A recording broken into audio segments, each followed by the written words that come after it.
presencia. Vamos a comenzar con el tema de hoy, a indagar entre todos, como hicimos ayer, pero hoy os prometo ser mucho más breve. Tenemos una jornada mucho más intensa y entonces vamos a tratar de sintetizar todo lo que podamos y sobre todo de practicar un poco también. Vamos a hacer una síntesis de lo que es la mente, de por qué la necesidad específica de la meditación, que no es ni mucho menos un lujo, sino, insisto, una necesidad específica y no de nuestro tiempo, sino de todas las épocas. Y vamos a tratar de ver este tipo singular de meditación, que es la meditación vipassana, que además muchos de vosotros practicáis, y habéis hecho incluso diferentes cursos con diferentes maestros. Y vamos a tratar también de ver en qué medida podemos aplicar la actitud de la meditación vipassana al yoga físico. Porque todos los maestros coinciden en el beneficio del yoga físico. Fijaros que puede haber maestros, entre comillas, como Krishnamurti, que, como sabéis, se enfrentaba o confrontaba intencionadamente a todos los métodos para hacer al individuo libre y que, sin embargo, él mismo practicaba todos los días hasta la edad de 90 años varias sesiones de pranayama y de asanas. O maestros que quizá no consideran oportuna la meditación sentada porque prefieren la meditación en acción, como determinados maestros Zen, pero que sin embargo insisten todos ellos en el beneficio del yoga físico. O maestros como Goenka, algunos de los cuales de los que estáis aquí habéis seguido sus cursos, su tradición, Rama mismo ha dado algún curso directamente con él, y que él insiste en la necesidad también de la práctica del yoga fisiológico. O sea, quiero decir con ello que cualesquiera sea nuestra técnica meditacional, lo que sí es cierto es que esa piedra angular, que es el yoga fisiológico, es óptimo para todos los maestros de cualquier tradición, pero que además podemos aplicar a la práctica del yoga físico, como dice incluso Goenka y otros maestros, nuestra actitud meditacional y convertir así el yoga fisiológico en una verdadera meditación a través del cuerpo. Después de haberos ofrecido los principios y prescripciones o claves básicas de la meditación vipassana, vamos a ver en qué medida también la actitud vipassana la podemos aplicar al hatha yoga y luego vamos a hacer ejercicios de meditación nosotros mismos.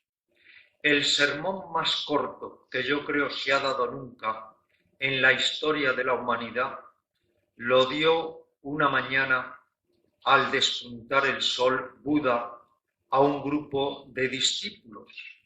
Les reunió y les dijo en el idioma que hablaba Buda, el Pali, les dijo Eko Pasiko. Y este fue todo el sermón. Fijaros, el sermón más breve de la historia de la humanidad. Eko Pasiko, que quiere decir ven y mira. Eso es lo que dijo Buda, ven y mira. Y guardó silencio, un prolongado y significativo silencio. Ven y mira. Buda no dijo ven e imagina. Buda no dijo ven y recuerda. Buda no dijo ven e interpreta. Buda no dijo ven y espera. Buda no dijo ven y supone. Buda dijo ven y mira.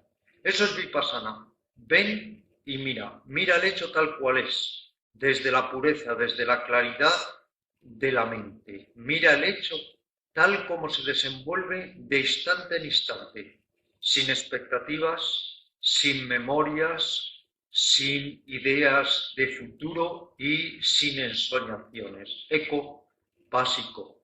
Ven y mira. El discurso más breve, el discurso más significativo de toda la historia de la humanidad, por una simple razón, porque es la invitación directa al ser humano a desarrollar nuestra propia inteligencia. Nada de adoctrinamientos, nada de ideas preconcebidas, nada de esquemas que nos imponen los demás, sino que debemos apelar, exhortar nuestra inteligencia primordial para poder trabajar con ella.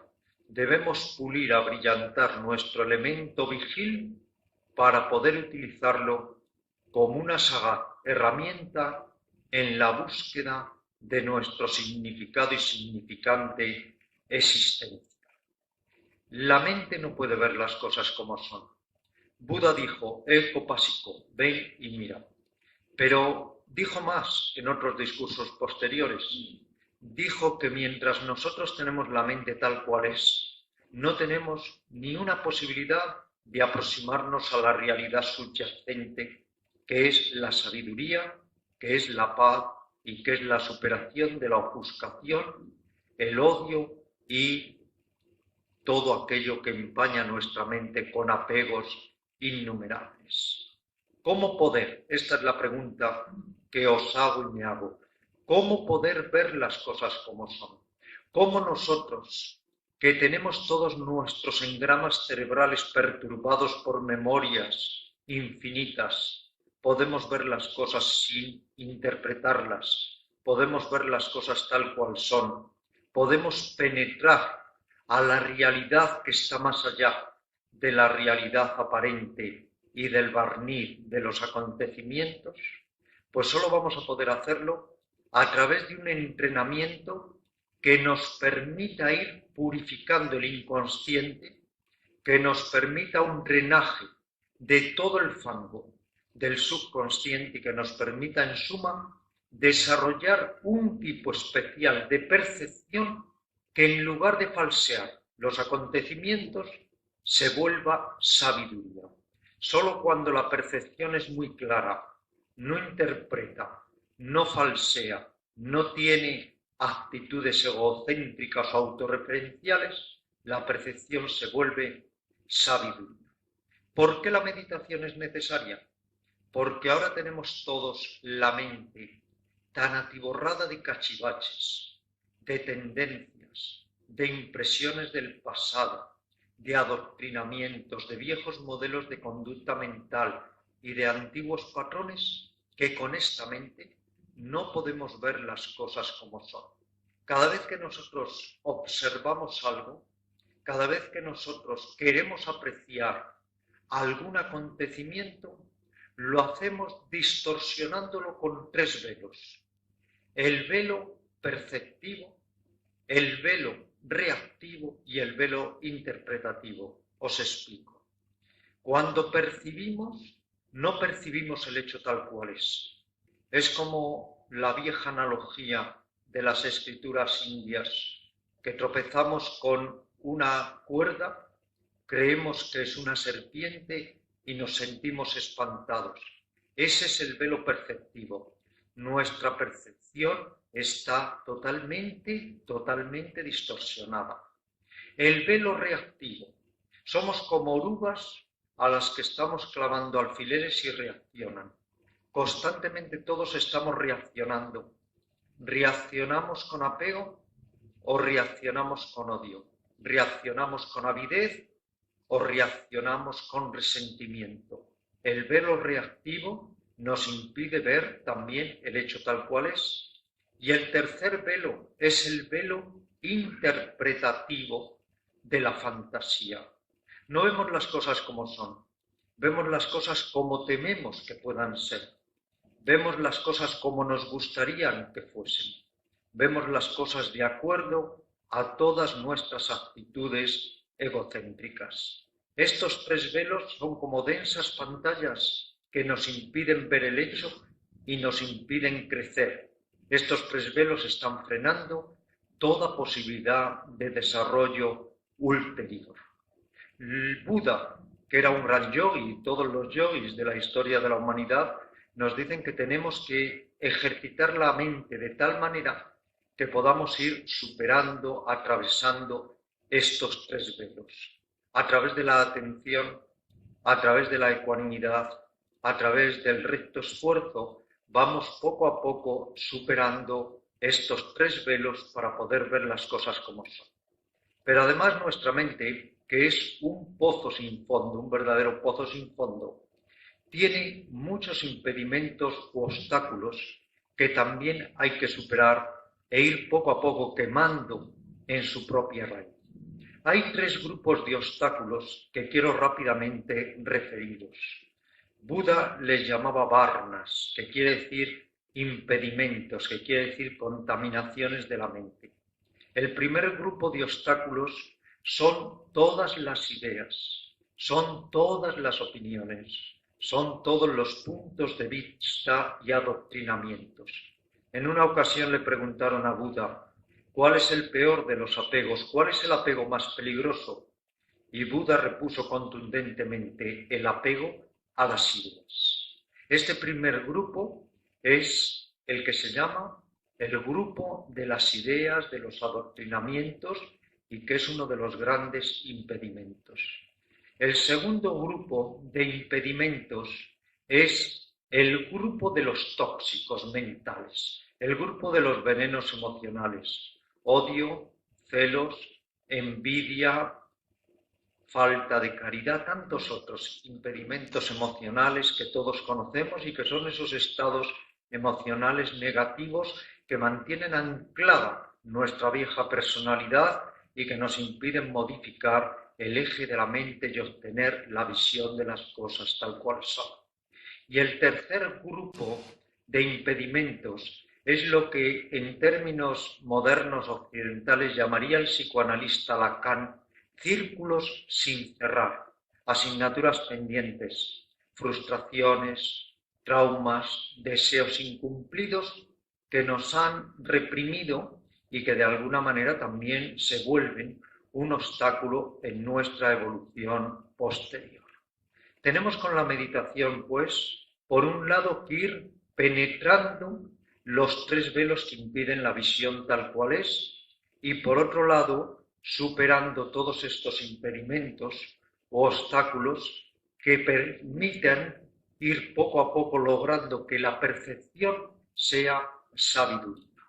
En suma, la meditación es reorganizar la psiquis a un nivel superior para aprender a ver y vivir las cosas tal y como son.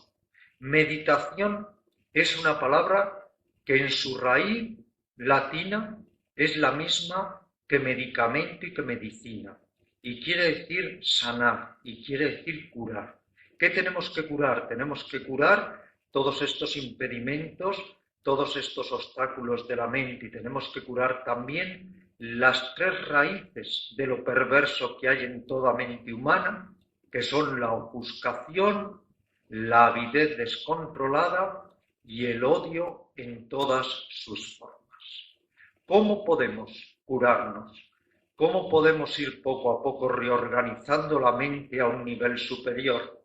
¿Cómo podemos aprender a superar todos los esquemas y patrones de la mente? En suma, la gran pregunta, ¿podemos nosotros, después de millones de años de evolución de la especie, podemos intrépidamente modificar todos los modelos de conducta mental que la historia nos ha demostrado que no han sido precisamente beneficiosos para la humanidad? ¿Podemos hacer algo desde nuestro esfuerzo para ir transformando todas las actitudes de la mente y, como dicen los budistas zen, lograr un giro de la mente tan profundo que podamos ver, percibir, sentir y vivir de una manera diferente? Y todos los grandes maestros dicen que con esfuerzo metódico, que con el cultivo armónico de la atención, que en suma, acelerando la evolución de la consciencia, podremos ir poco a poco superando y modificando los viejos modelos reactivos de conducta mental, con lo cual será nacer a una mente diferente. Por eso en los textos se dice que hay dos tipos de mente: la mente común, la mente vieja que decía Krishnamurti, y la mente nueva que es la mente nacida de meditación. Cada vez que meditamos de acuerdo a los principios de la meditación, que siempre son el esfuerzo correcto, la atención y la ecuanimidad, cada vez que meditamos estamos despojándonos de la mente vieja para recuperar la mente nacida de meditación. La mente nacida de meditación es una mente fresca, es una mente pura, es una mente inocente en el sentido más total de la palabra, porque quiere decir inocencia, mente sin heridas, mente virginal que aprende a ver las cosas en la urgencia del momento y a proceder en consecuencia. La meditación, pues, es por un lado morir a la mente vieja para poder a cada instante estrenar la mente nueva. ¿Y cómo vamos a meditar? ¿Sobre qué vamos a meditar? ¿Qué es la meditación?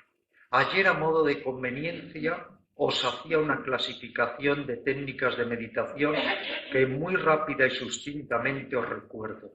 Os decía que hay meditación de concentración.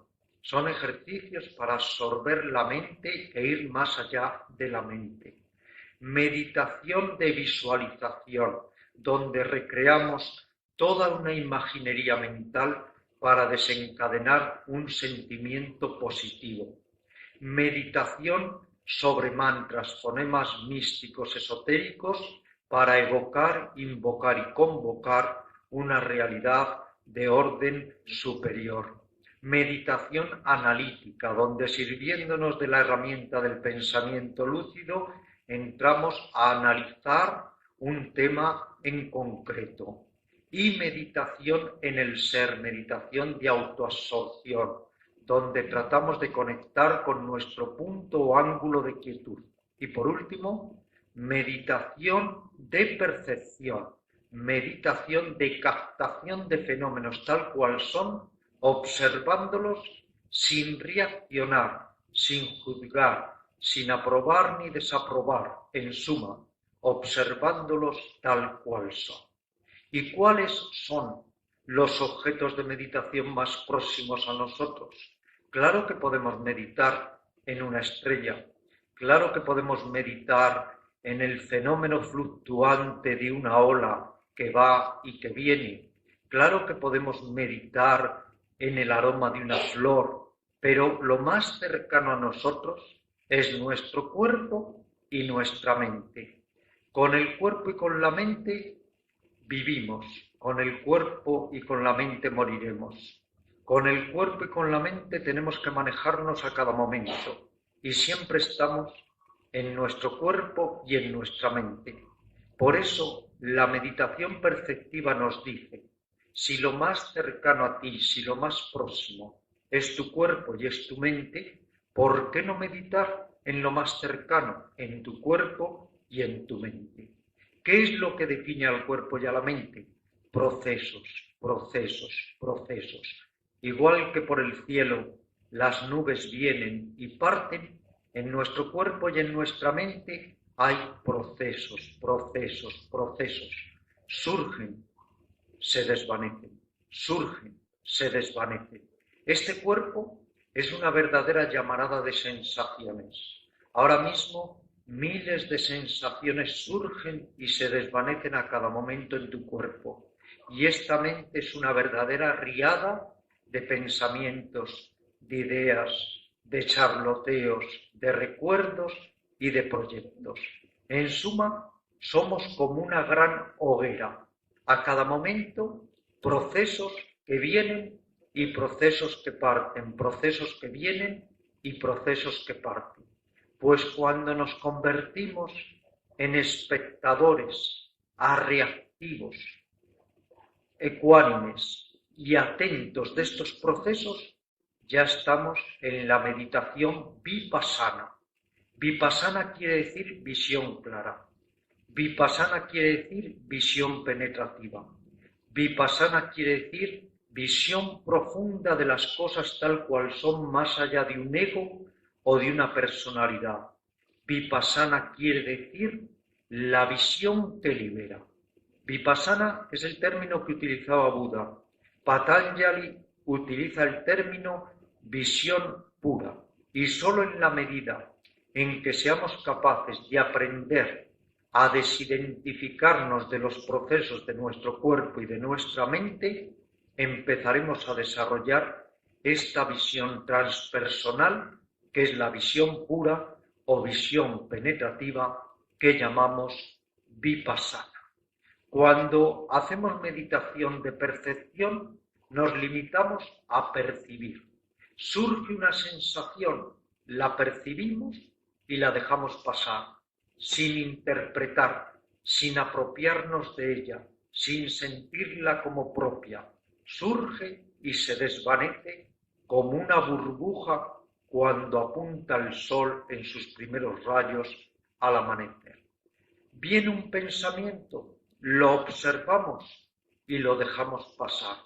No lo forzamos, no lo retenemos, no lo conservamos, nos limitamos a dejarlo pasar. Y así con todos los procesos psicofísicos, así con todos los procesos del cuerpo y de la mente. Nos vamos volviendo espectadores muy atentos, a reactivos de todo lo que brota en nosotros. Ni siquiera nos involucramos con ello, ni siquiera nos concierne. Las sensaciones quedan en las sensaciones, los pensamientos quedan en los pensamientos, la consciencia queda en la consciencia y en nosotros hay un observador, entre comillas, que va observando todos los procesos tal cual surgen y tal cual se desvanecen. En la medida en que vamos desarrollando esta observación, siempre ecuánime, siempre atenta, siempre reactiva, vamos poco a poco limpiando todas las impresiones del subconsciente. Estas impresiones reaccionan.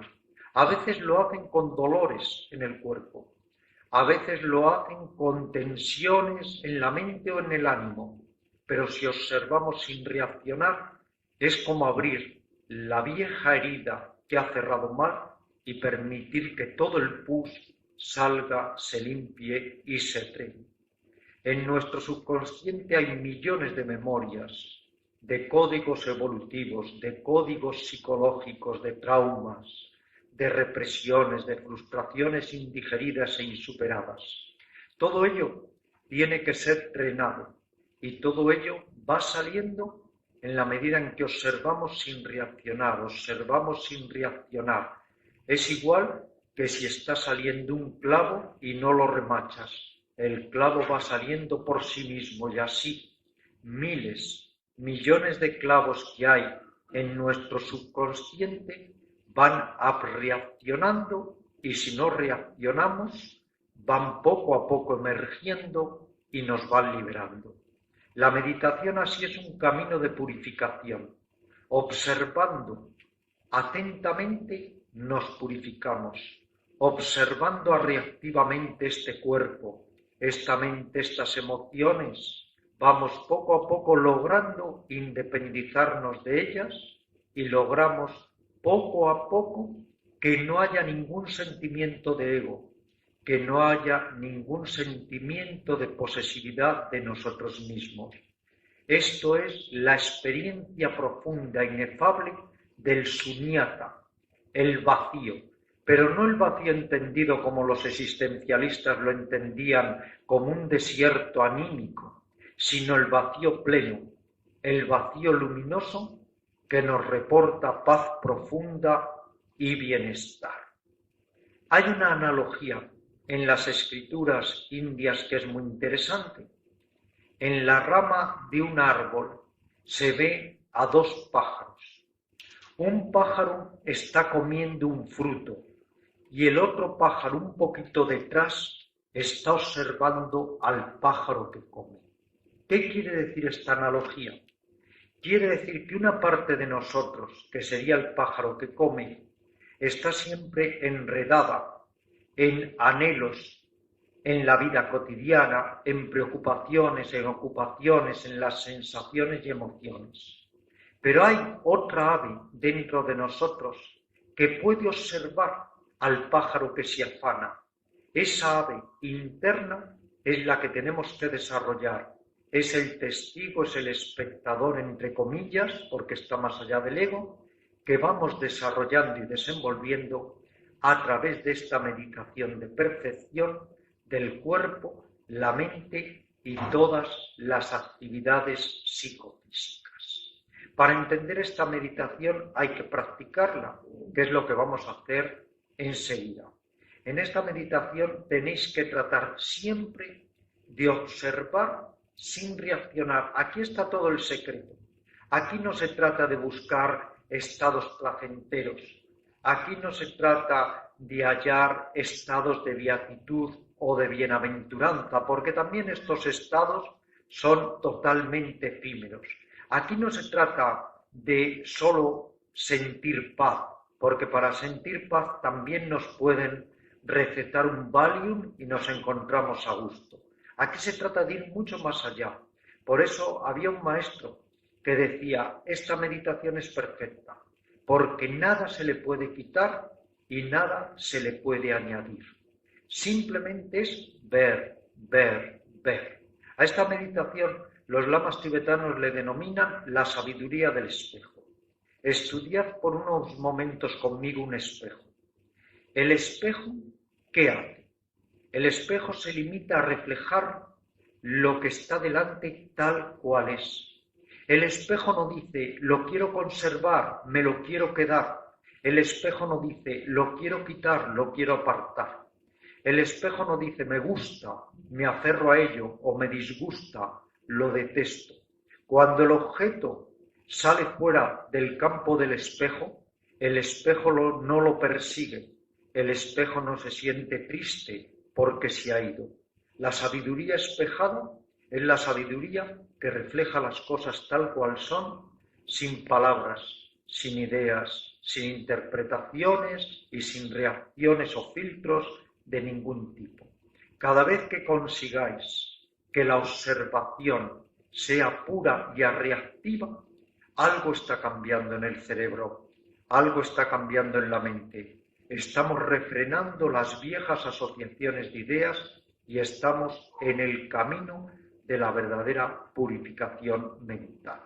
Hay muchas técnicas de meditación de visión pura o vipassana, innumerables. Se puede utilizar el cuerpo, se puede utilizar las sensaciones que son la bisagra entre la mente y el cuerpo. Se pueden utilizar las percepciones sensoriales, se puede utilizar la contemplación de los pensamientos.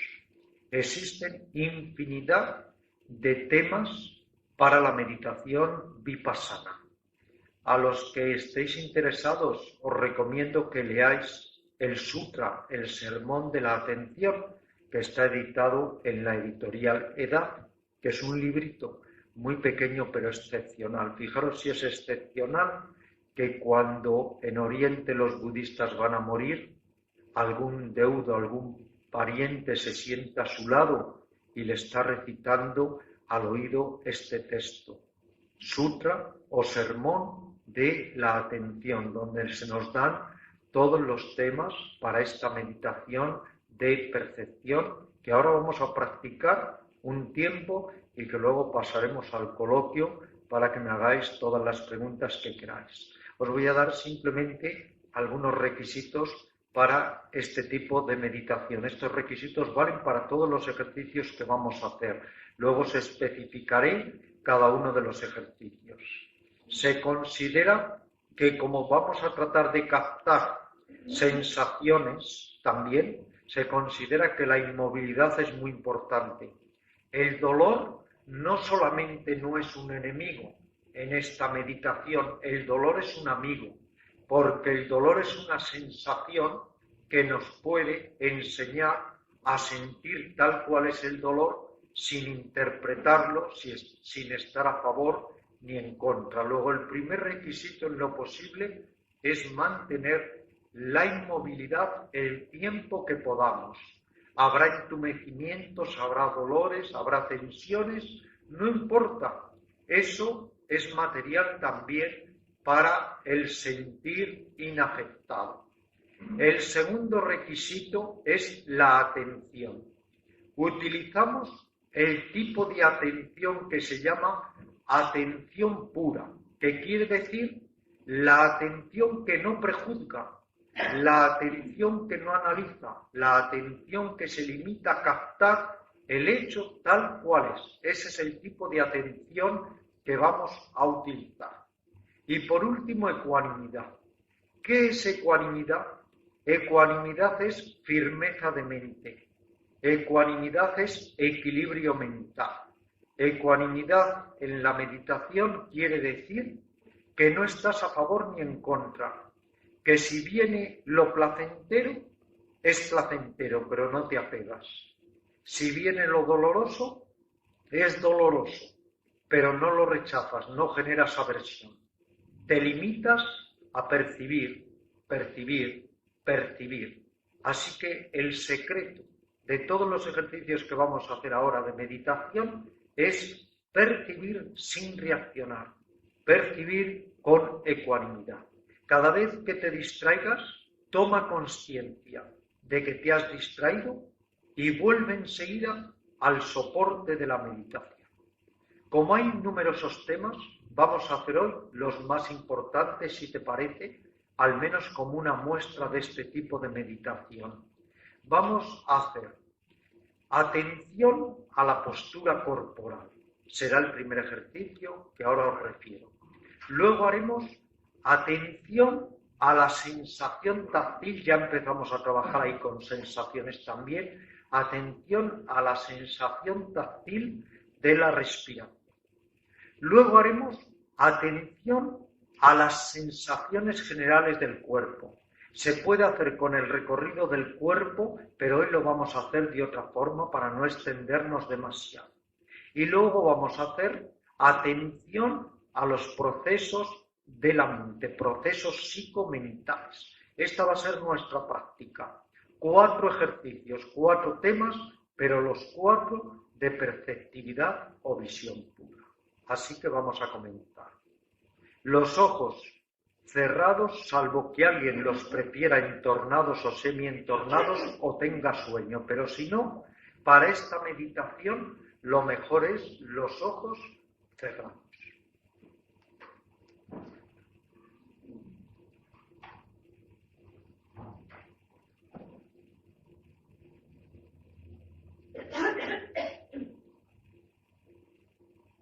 No busquéis absolutamente ningún estado. Este tipo de meditación no busca estados de paz, no busca estados de calma, no busca estados de quietud. A menudo son las meditaciones tormentosas las más valiosas.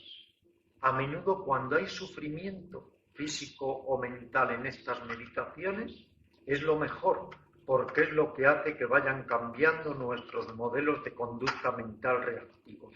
Así que, sea agradable o desagradable la meditación, no nos incumbe. Comenzamos con el ejercicio de atención a la postura. Nuestro cuerpo puede adoptar, como sabéis, diversas posiciones. Puede adoptar la postura de extendido, la postura de pie, la postura de reclinado, la postura de sentado en la que ahora estamos. Este ejercicio se denomina atención a la postura, porque se trata de que enfoques tu mente sobre la posición del cuerpo. Estás sentado, estás erguido. Trata de enfocar tu mente sobre el cuerpo y siente a nivel de conciencia, de atención, que no de pensamiento, tu posición corporal. Ve saturándote de tu posición corporal.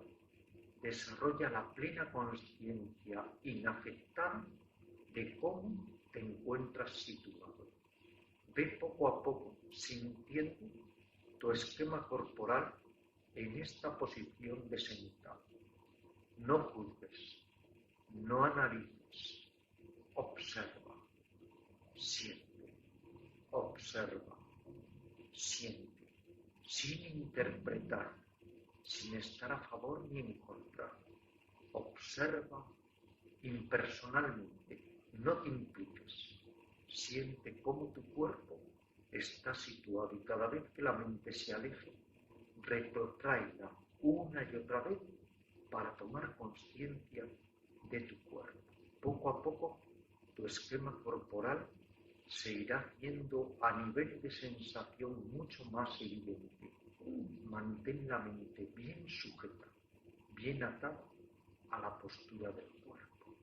Adelante.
Hay sensaciones agradables, hay sensaciones desagradables, hay sensaciones burdas que son las más toscas, las más evidentes, pero hay sensaciones sutiles de energía, de radiación, de temperatura, de vida.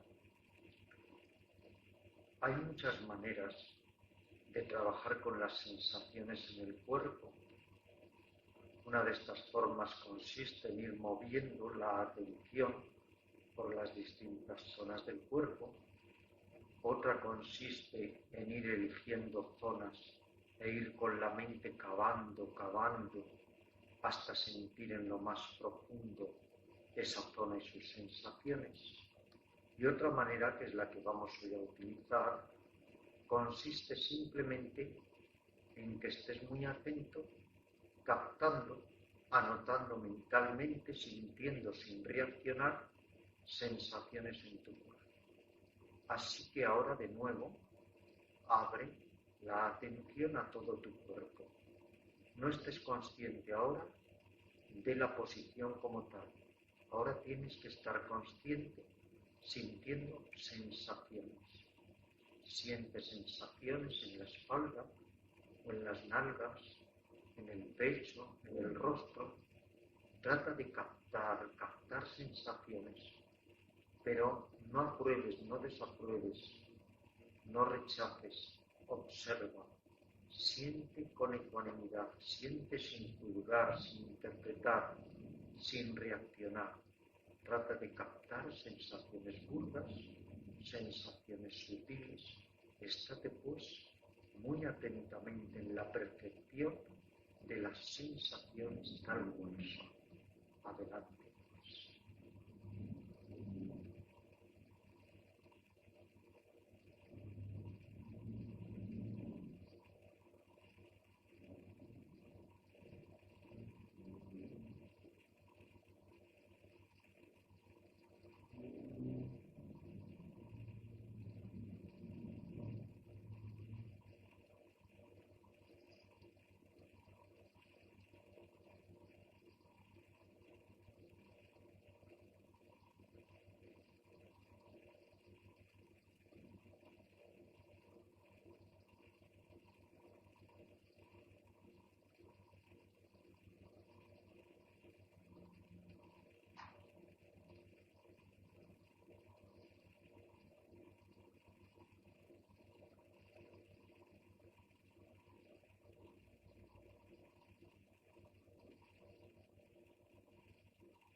atención al espacio mental. Hemos contemplado el cuerpo, hemos contemplado la sensación táctil de la respiración, hemos contemplado sensaciones en el cuerpo. Vamos ahora a efectuar la contemplación de los procesos psicomentales. Enfoca tu atención sobre tu propio espacio mental. Conviértete en espectador muy atento, pero inafectado de todo lo que vaya desfilando por la mente. No provoques pensamientos, no los suprimas. Limítate a ser el testigo implacablemente atento, pero desidentificado y ecuánime de todo lo que vaya pasando por tu mente, sean memorias, proyectos, ensoñaciones, recuerdos, imágenes, ideas. Observa, no te impliques, no te involucres, no intervengas ni para provocar pensamientos ni para inhibirlos. Limítate a observar y a observar. No apruebes, no desapruebes, no aceptes, no rechaces. No juzgues, no analices, no interpretes, observa. Observa, observa. Si la mente se queda en silencio, la observas en silencio. Si la mente comienza a funcionar, observas lo que discurre por ella. Adelante.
Para que tengamos tiempo de un breve coloquio.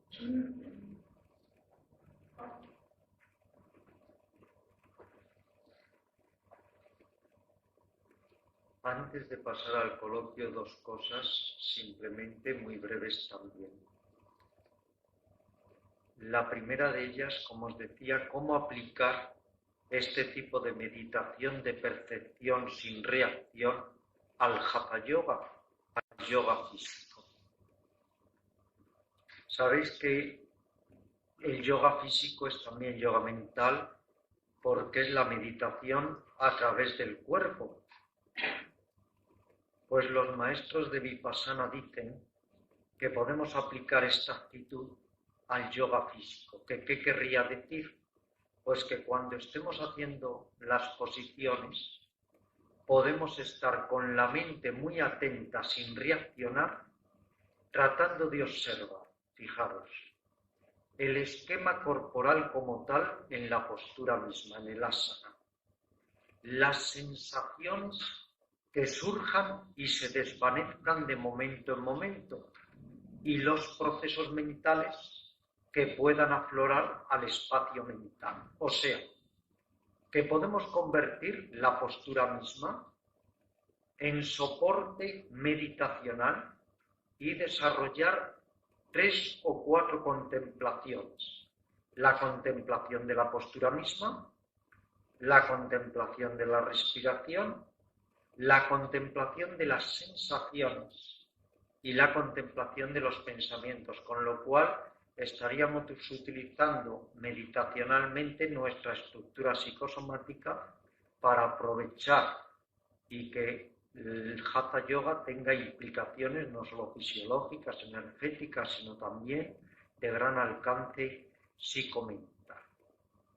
Por otro lado, sabéis que en las posturas siempre hay una alternancia de masajes por un lado, por eso es una acupuntura natural, y de estiramientos y presiones. Pues podemos utilizar todos los masajes, estiramientos y presiones como soporte para el escrutinio de la atención mental. Y por otro lado, como las posturas provocan a veces sensaciones muy notables, muy evidentes, también las podemos utilizar para desarrollar no solo atención, sino ecuanimidad. Porque sabéis que muchas veces en las posiciones, cuando uno todavía no está cómodo o confortable, se crea reactividad de la mente. Una parte de nosotros rechaza el dolor de la postura, el dolor o la molestia, por leve que sea. Ahí podemos también desarrollar ecuanimidad, con lo cual las posturas se vuelven también un método de meditación vipassana. Y lo segundo que quería deciros para pasar ya al coloquio es que en una época como la nuestra, donde hay tantos adoctrinamientos, donde tantas personas, organizaciones, corrientes nos inculcan toda clase de ideas y de conceptos, donde han surgido tantos charlatanes, como decíamos ayer, en la llamada nueva era, es más importante que nunca, yo creo, recobrar nuestra inteligencia primordial y convertirnos en artífices de nosotros mismos. En este sentido, creo que siempre hay que exhortar a la inteligencia básica del individuo, apelar a su elemento vigil primordial. Y por eso quería acabar con un discurso de Buda que sirve para todas las épocas y para todas las tradiciones. Reunió a un conjunto de personas y les dijo más o menos: nunca creáis nada por lo que dicen las escrituras sagradas. Nunca creáis nada por lo que digan los maestros o grandes iniciados. Nunca creáis nada por lo que diga la costumbre o la tradición. Pero cuando vosotros mismos practiquéis y comprobéis que algo es provechoso, asumirlo. Y cuando algo no os resulte provechoso, descartarlo. Yo creo que este es el sentido de investigación que tenemos todos que tener, que es verificar, probar, experimentar, tantear y luego poco a poco ir aprovechando las técnicas, los métodos, las claves que nos ayuden en nuestra evolución y descartar totalmente todo aquel material que no convenga a nuestra evolución. Ahora preguntas y respuestas, por favor. A ver.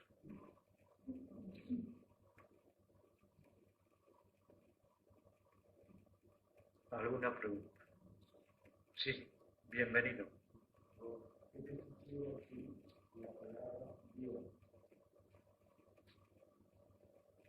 Pues es de los términos cargados, como siempre, de connotaciones. Entonces yo creo que lo que me sugiera a mí no importa, porque sería una opinión totalmente personal cuando estamos tratando, si hablamos de Dios, de ir hacia una experiencia transpersonal, ¿no? En una ocasión, esta es una anécdota real, yo he mantenido durante años contacto con los jesuitas catalanes en la India, los jesuitas de la misión Bombay. Y en una ocasión me contaba uno de estos jesuitas que ya se ha hecho un sadhu, pero sadhu cristiano, el padre Juliá, que se hace llamar ahora Swami Silananda y vive hace muchísimos años, desde hace 40 o 50 años, en Nasik, el pequeño Benarés en el estado de Maharashtra, a unas horas en automóvil de Bombay. Y Swami Silananda, que, como os digo, viste de sadhu, parece un sadhu, pero lleva siempre su crucifijo, sigue claro con sus creencias cristianas. Él hizo una peregrinación impresionante en bicicleta de 3.000 kilómetros por todos los altos Himalayas, Gangotri, Badrinath, Yamunotri, etc. Y él me contaba que llegó a uno de los altos Himalayas, a 3.000, 4.000 metros de altitud, y que entonces en una cuevecita encontró a un yogi hindú leyendo el Bhagavad Gita. Y entonces Silananda, el monje cristiano, entró y le dijo: Swami, ¿qué te parece si tú me lees algunos textos y me los comentas del Bhagavad Gita y luego yo te leo algunos textos y te los comento de los evangelios? Y entonces el Swami hindú le dijo: no, ese no es el camino, así no vamos a llegar a ninguna parte. Ahora tú dejas de lado tus evangelios, tu Biblia, yo dejo de lado mi Gita, nos sentamos en silencio y nos sumimos en la meditación del silencio y nos comunicamos de corazón a corazón. Lo que quiere decir que todo lo que diga el pensamiento hacia lo que está más allá del pensamiento, yo creo que es inútil. Mi opinión sobre Dios, pues sería una opinión totalmente personal, y yo creo que Dios existe en la medida que es una experiencia, no un concepto. Ya alguien dijo: como concepto Dios no existe, como experiencia sí. Entonces, lo que hay es que cada uno desarrollemos esa experiencia más allá de los estados de consciencia. Porque otra cosa interesante, ya que apuntas esto, o que preguntas, es que fijaros, como hoy todos tenemos una tendencia a cientificar el yoga, porque es como si quisiéramos buscar cartas de ciudadanía para el yoga, que el yoga no lo necesita. Pero hay como esa tendencia, no es el pensamiento occidental. Parece que es que hay que avalar el yoga, cuando el yoga es lo más avalado que hay, porque es la primera cultura espiritual y la primera medicina del mundo. En esa tendencia que todos tenemos, siempre, de algún modo, estamos buscando explicaciones científicas. Estamos buscando verter en términos, en conceptos, en libros, lo que es el yoga. Y no nos damos cuenta que eso de alguna forma va en detrimento muchas veces también del yoga, porque el yoga es una experiencia que está más allá de cualquier comprobación científica o psicológica o psicoanalítica. Yo creo que lo verdaderamente importante es que tratemos de hallar esa experiencia como quiera que le llamemos. Y sabéis que en esta vertiente del yoga cientificado, cuando vamos a una conferencia, siempre se nos habla de los estados alterados de consciencia. Y esto en el yoga es un absurdo, porque el yoga va mucho más allá de los estados alterados de consciencia. El yoga no trata de buscar solo estados alterados de consciencia, eso es muy limitado. Eso también se consigue con sustancias alucinatorias como el LSD, STP u otras. El yoga lo que trata es de aniquilar todos los estados alterados de consciencia para obtener otro tipo de mente que no tiene nada que ver con la mente ordinaria. Por eso no podemos hablar de estados ordinarios o superiores o alterados de consciencia, porque todo el yoga es un método para, dicho de una forma que nos entendamos, entre comillas, matar la mente ordinaria para que aflore otro tipo de mente. En la vida cotidiana utilizamos la mente ordinaria, es inevitable, pero en el yoga se trata de conquistar un tipo de mente que no tiene nada que ver con la mente ordinaria, y que da igual que le llames Dios, el todo, la nada, el vacío, pero que es una experiencia intransferible. Sí. Finalmente más, la primera vez publica un congreso de yoga, después hay un conferenciante, pero tú eres un alumno que está sabiendo qué pregunta de ahí.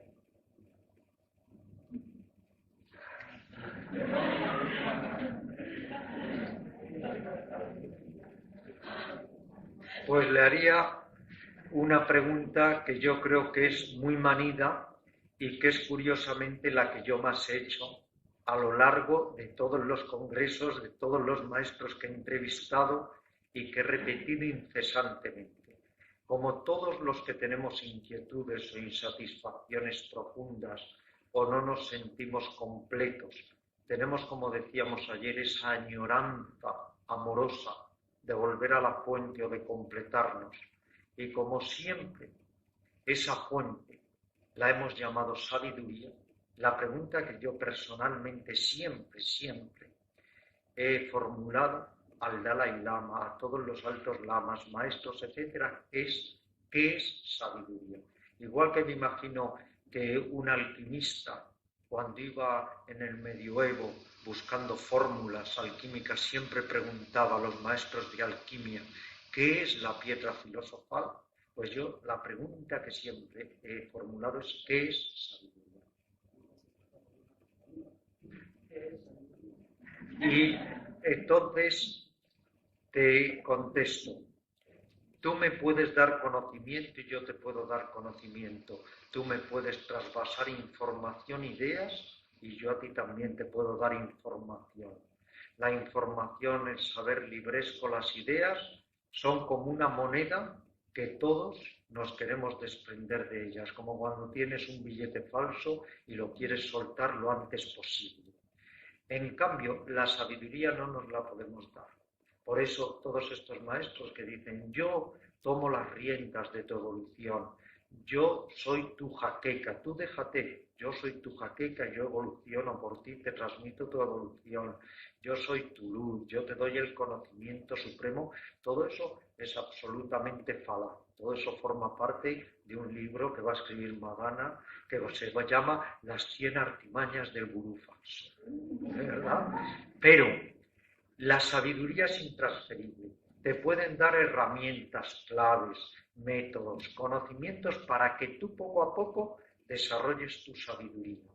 Entonces la sabiduría es ver las cosas como son desde la pureza de la mente.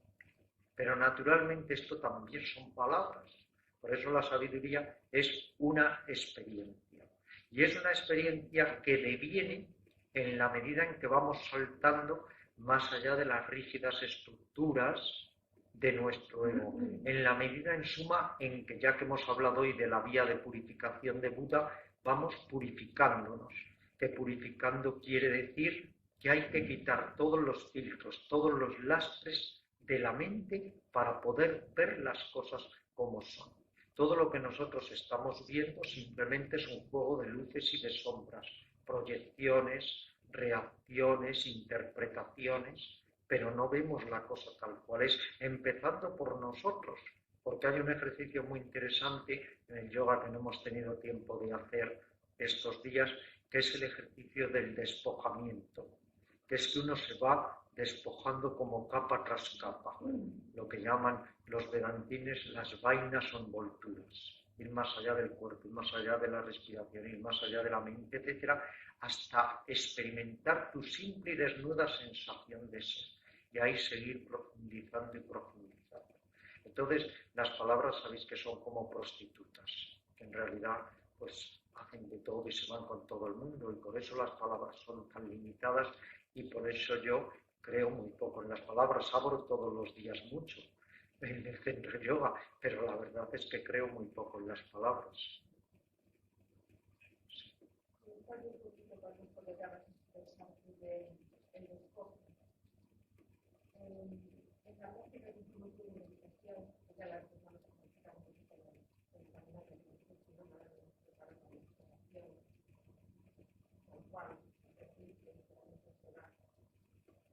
La práctica que hemos ahora contigo, la has centrado un poco en la observación de nuestro cuerpo, mi experiencia personal, ya no porque la haya hecho, personal, es que la encuentro un poco elocuente, entonces, claro, mi observación de yoga es un poco es que no es nuestro, es que tal como la enfoca esta meditación no es nuestro cuerpo, ni nuestra mente, ni nuestras sensaciones. Pero si hacemos a partir de los resultados de la meditación, las 10 cosas que cada uno pueda más grande,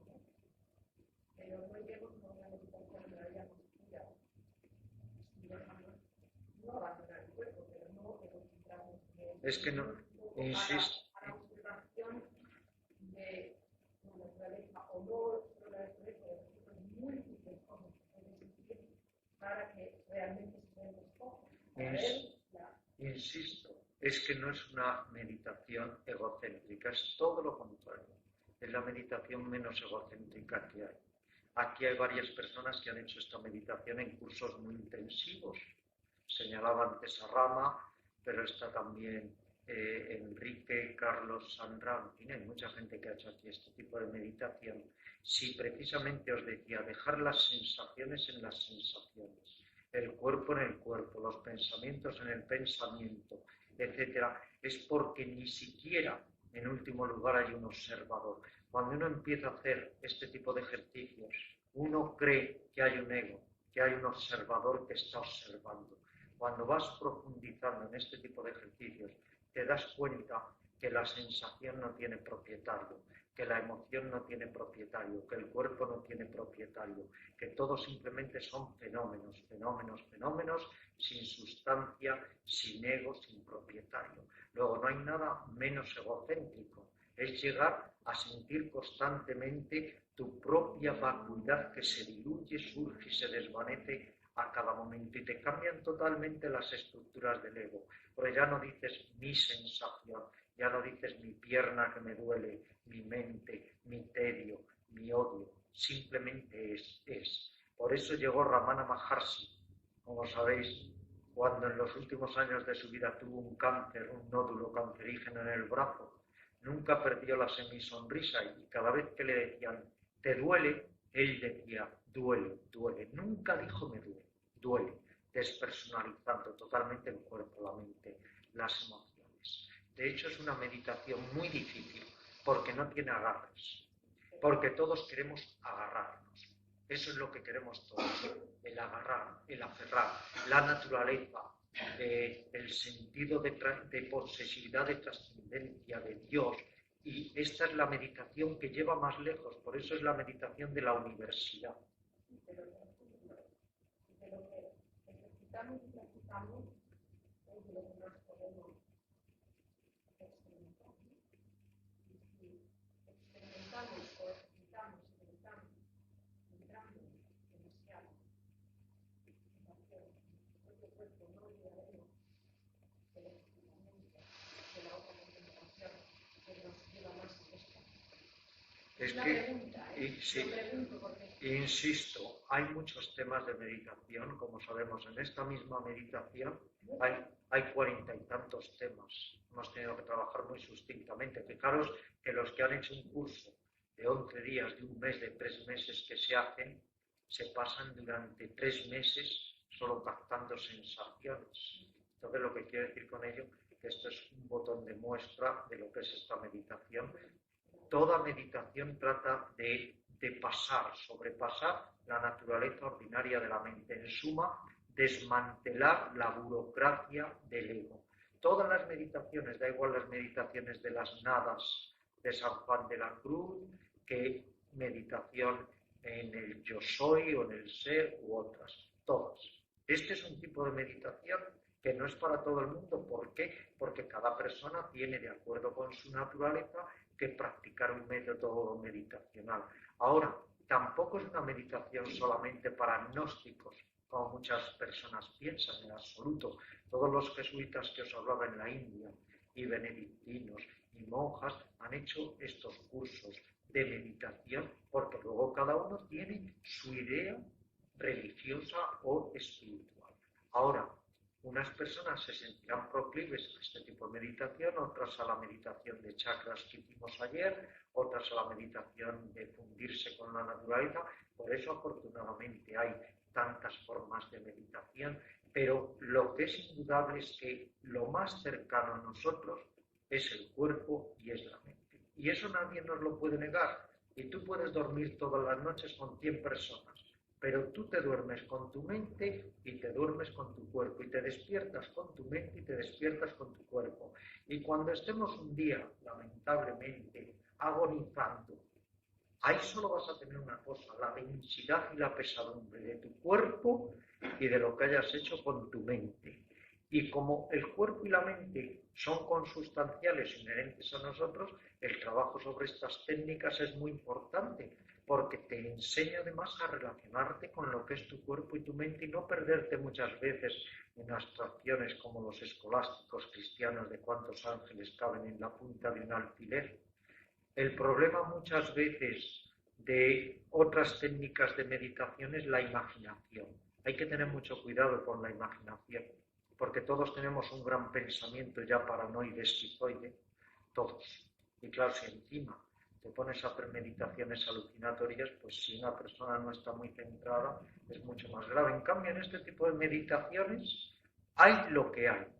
Por eso a veces son tan tediosas, tan aburridas, porque claro, es lo que es simplemente, que es tu cuerpo y tu mente, pero no hay nada egocéntrico, ¿eh?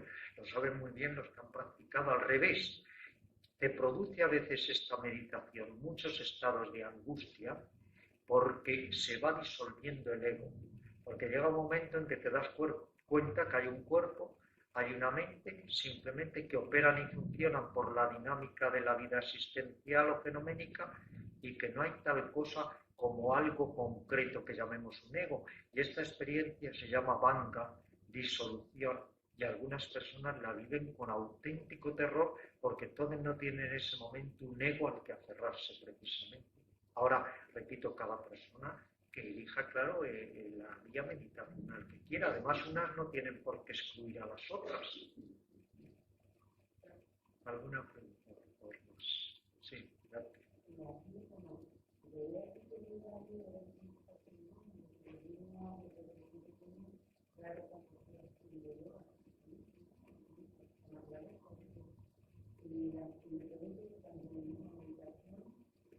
Es algo que proviene de la India, o digo yo, porque los grandes maestros siempre parece que vienen de la India, o de India, o de los zapatos de India, o que todo el mundo va a India, y digo yo, ¿por qué? Entonces, en ningún otro sitio del mundo se desarrolla la meditación, pero un día nosotros mismos, en América, en Sudamérica, en Japón, en Chile, cosas que se Hay una historia muy curiosa, ¿no? De un sufí, un famoso sufí que era Bastami, que iba a hacer la peregrinación ritual a la Meca y entonces se pone en marcha hacia la Meca y se encuentra con otro sufí y el otro sufí le dice, ¿a dónde vas? Dice Bastami, pues voy a la Meca a hacer mi peregrinación al lugar santo. Y dice el otro sufí, ¿cuánto dinero te vas a gastar en ese viaje? Pues tanto dinero, pues dámelo a mí. ¿Qué vas a hacer cuando llegues allí? Pues voy a dar las vueltas de ritual a la piedra santa. Pues da las vueltas de ritual a mí. Y ahora vuélvete a casa. No necesitas ir a ninguna parte y busca en tu corazón. Entonces, de alguna forma, si uno va a la India es porque uno siente afinidad con ese país y la búsqueda en la India constela una búsqueda interior. Otro lo sentirá en el monte Athos, otra persona en Galicia, etcétera. Entonces, lo que quiero decir que claro que no es necesario, ni mucho menos, ir a la India. Además, todo está dicho, pero nada está hecho. Este es el problema del ser humano, que si levantara la cabeza el hombre de hace 100.000 años se quedaría aterrado de ver lo poco que hemos evolucionado, que no es nada, porque si la evolución de la biología es muy lenta, la del espíritu es exasperantemente lenta, no evolucionamos. Entonces, hay un culmen o un cúmulo de claves, de métodos, parte estarán en la India porque es una de las civilizaciones más antiguas, no porque sea la India, otras estarán en Mesopotamia o donde fuere, y tratamos de aprovecharlas. Pero claro que no hay que tener ningún sentido mítico, porque todo está dicho en todos los textos sagrados. En cuanto a la meditación es universal, es como el ajedrez. El ajedrez, igual que el álgebra, igual que las nociones del cero y el infinito, son creaciones del espíritu indio, pertenecen al legado cultural o científico o filosófico de la India, pero nadie diría ahora que el ajedrez es indio, el ajedrez es universal, pues lo mismo pasa con la meditación.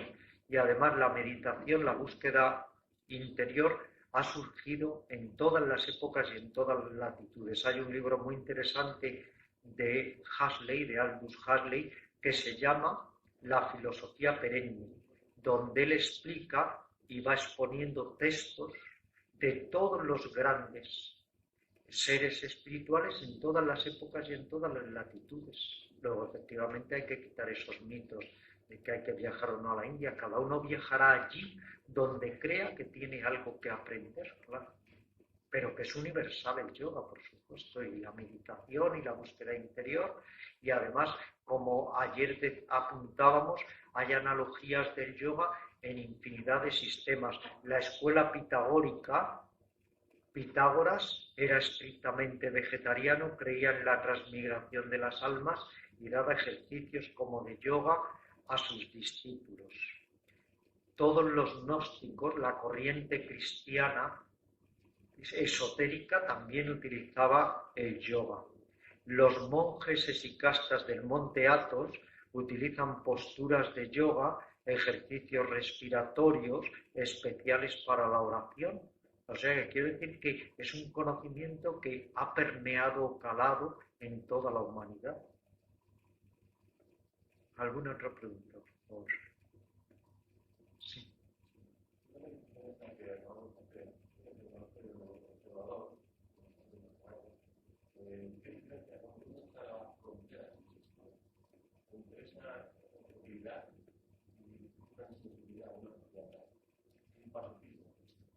Esto que preguntas es muy interesante porque Buda hablaba de las 4 santas moradas o las 4 sublimidades o las 4 residencias celestes, que por cierto el que esté interesado ha aparecido en uno de los libros más maravillosos que hay de este tema, escrito por una autora americana, que el libro se ha titulado El amor incondicional, pero que es un estudio con sus meditaciones correspondientes de los 4 estados sublimes. Los 4 estados sublimes son el amor, la compasión, la alegría compartida, es decir, cuando alguien está alegre, compartirlo en lugar de tenerle envidia, y la ecuanimidad. Entonces, estos 4 estados sublimes siempre deben de alguna forma estar asociados. Porque si una persona, por ejemplo, es una santurrona, a lo mejor se vuelve una santurrona inservible. Si una persona es solo muy ecuánime, se puede volver fría y distante, como tú apuntabas. Entonces, ¿qué es lo que se trata de hacer? Desarrollar los 4 estados sublimes. Que la ecuanimidad tenga unas gotas del ingrediente de la benevolencia, del amor, de la compasión. Que la compasión tenga unas gotas de ecuanimidad, porque si no te puedes volver muy compasivo, pero siempre ser muy frágil. Entonces hay que ir poco a poco desarrollando compasión y ecuanimidad. La ecuanimidad, al fin y al cabo, ¿qué es? No es insensitivismo, no es falta de interés, no es falta de emoción, ni de vida, ni de intensidad. La ecuanimidad es una visión muy clara de los hechos tal cual son. Como dice un viejo adagio, no hay amigo que por muy amigo que sea no pueda traicionarte, ni enemigo que por muy enemigo que sea no pueda salvarte un día la vida si llega el caso. La ecuanimidad es una visión panorámica de ver las cosas como son, y como todo es inestable, cambiante, fluido, impermanente, sabes que a la noche sigue el día y viceversa, que todos los fenómenos se suceden, que hay amor, que hay desamor, que hay encuentro, hay desencuentro, hay placer, hay dolor, y la persona ecuánime es la que mantiene esa mente firme a pesar de lo agradable y de lo desagradable. Y eso no es insensitivismo. La ecuanimidad es que ni te saltas paranoidemente, ni te deprimes o te abates neuróticamente. La ecuanimidad es como el equilibrista que camina por el cable y que si se inclina demasiado hacia un lado y corre el riesgo de precipitarse, corrige un poquito hacia el otro y viceversa. Y con esta habilidad, con esta destreza, funciona el funámbulo para poder pasar por el camino. Por eso nunca hay que equivocar ecuanimidad con indiferencia. Lo que sí sucede es que cuando vamos haciendo mucho este tipo de meditación, de percepción sin reacción, nos volvemos mucho menos reactivos en la vida diaria. Pero esto es muy sano, porque la mente deja de multiplicar desdichas para sentirse más serena y más encajada en el aquí y el ahora. Entonces se pone un ejemplo clásico, que es que suponte que una persona te insulta. Te ha insultado, muy bien, pero tú mañana sigues pensando, me ha insultado, qué mal me he sentido, pasado mañana sigues diciendo, me ha insultado, a ver si yo la puedo insultar a ella, me ha desconsiderado, y así estás durante semanas reaccionando al insulto, con lo cual la persona te ha insultado una vez, pero tú te estás insultando muchas veces a ti mismo. Lo que se trata es de evitar esta mente reactiva que todos tenemos, que es como un rifle de repetición. ¿Y cómo la vamos evitando? En la medida en que vamos superando precisamente esos mecanismos reactivos. Porque la meditación trabaja a niveles profundísimos. Cada vez que nosotros logramos estar ecuánimes, sintiendo la sensación o la emoción o el pensamiento sin reaccionar, estamos permitiendo que viejas impresiones, lo que llama el yoga sanskaras, estén saliendo, emergiendo. Pero no reaccionar es muy difícil, como sabemos, claro, porque una cosa es fingirlo en la vida cotidiana, uno puede fingir que no reacciona, pero otra cosa es la verdadera actitud de no reacción interior. ¿Alguna otra pregunta, por favor? Sí. Bueno, ¿qué opinión tiene sobre el chamanismo? El chamanismo actualmente se está preparando un tipo de droga sobre la discusión real. Muchos grupos consideran que hacer un trabajo, hacer una escuela y ofrecen un medio que se llama la discusión real. En el supermercado espiritual, ahora todos nos hemos convertido como comerciantes de bazar que nos desgañitamos cada uno ofreciendo nuestras mercancías. Esta es la realidad, y en este supermercado espiritual pues hay de todo y está muy bien de alguna manera, porque cada uno pues según su nivel de entendimiento o lo que desee, pues va a encontrar un poco lo que quiere, ¿no? Por ejemplo, si un discípulo lo que quiere es consumir drogas, pues ya encontrará un maestro que le diga que está muy bien consumir cocaína o LSD o lo que sea.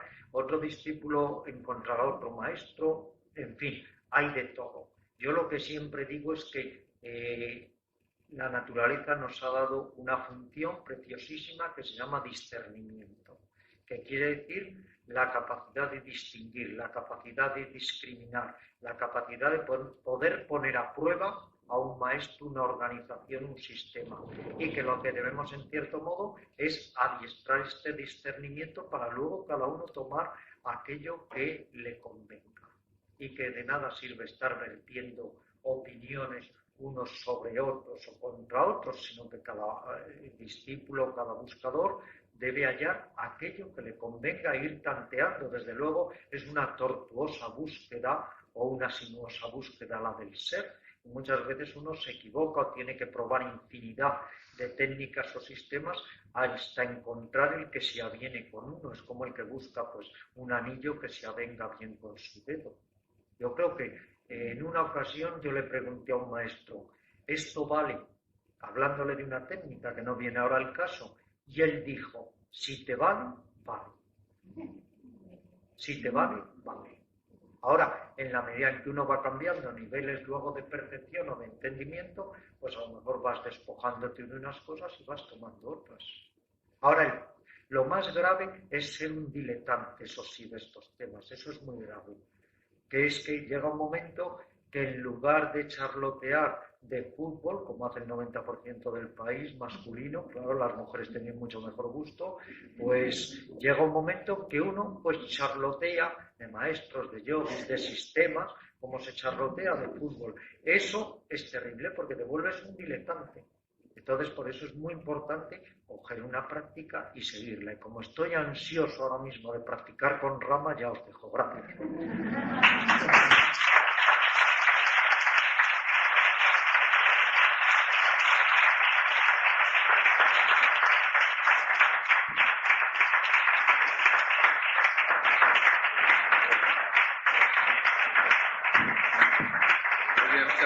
Ramiro, por tu brillante exposición, como siempre, que nos inspiras a todos.